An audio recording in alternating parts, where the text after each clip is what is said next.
Na wasalimu kwa jina la Jamhuri ya Muungano wa Tanzania. Kazi endelee. Leo tumeamka tukiwa tunasherehekea Nyerere Day, lakini vile vile nawapongeza sana wananchi wa wilaya ya Kisarawe, lakini pongezi nyingi na kubwa sana kwa jeshi letu la polisi wilaya ya Kisarawe, afisa upelelezi wilaya ya Kisarawe, mkurugenzi, afisa kilimo na wananchi wa kata ya Marui kwa jitihada kubwa na kupokea maelekezo ya DC ni kwamba yeyote anayetorosha korosho mkamate, hata awe nani, iwe gari, iwe pikipiki, iwe basi, iwe daradara, ili mradi ujiridhisha kwamba ametorosha korosho ni kukamata, tunataifisha na utaratibu unafata. Hii ni kesi ya hujumu uchumi. Mheshimiwa Rais ameamua kuwakomboa wananchi wakulima wadogo wa korosho.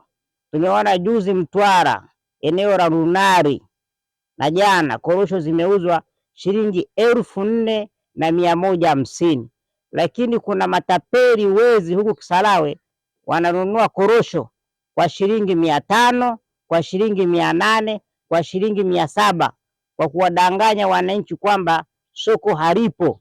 Sasa jana wataalamu wetu, jeshi letu la polisi mahiri kabisa na viongozi wetu mahiri, wananchi wazalendo ambao wameamua kusapoti serikali ya awamu ya sita, wamekamata kilo 600 za korosho ambazo zilikuwa zinatoroshwa kuelekea Kibiti.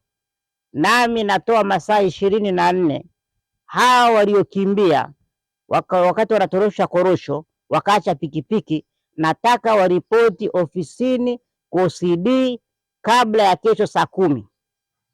OCD akiwasha gari akaja Kibiti kuwasaka, itakuwa mna hali mbaya sana.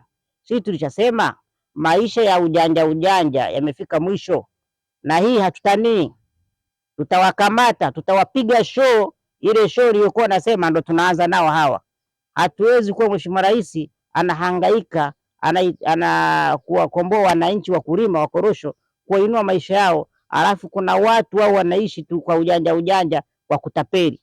Na Mheshimiwa afisa upelelezi, nilisema kwamba anayekamata advance ya kwanza anatoa posho shilingi 200,000, na mimi kwa niaba ya wenzao naomba nikukabidhi shilingi 200,000. Mkurugenzi, naomba mkabidhi afisa shilingi 200,000 kama sehemu ya ahadi yangu. Mtenda mema hulipwa mema. Asante sana. Mungu akubariki sana. Sisi hatuna mzaha. Kadri mnavyozidi kwenda, yoyote anayekamata tunakupa kwanza 200,000 yako, alafu utaratibu mwingine unafuata. Na niwapongeze jeshi la polisi, msimuonee mtu wala msimhurumie mtu. Kama kweli mtu anatorosha korosho ni kumkamata, alafu mchakato mwingine unaendelea, na hizi pikipiki ziwekwe hapa mpaka utaratibu mwingine utakapofuata. Na hao waliokimbia tunaomba, natoa masaa 24 mpaka kesho saa 10 waripoti kituo cha polisi.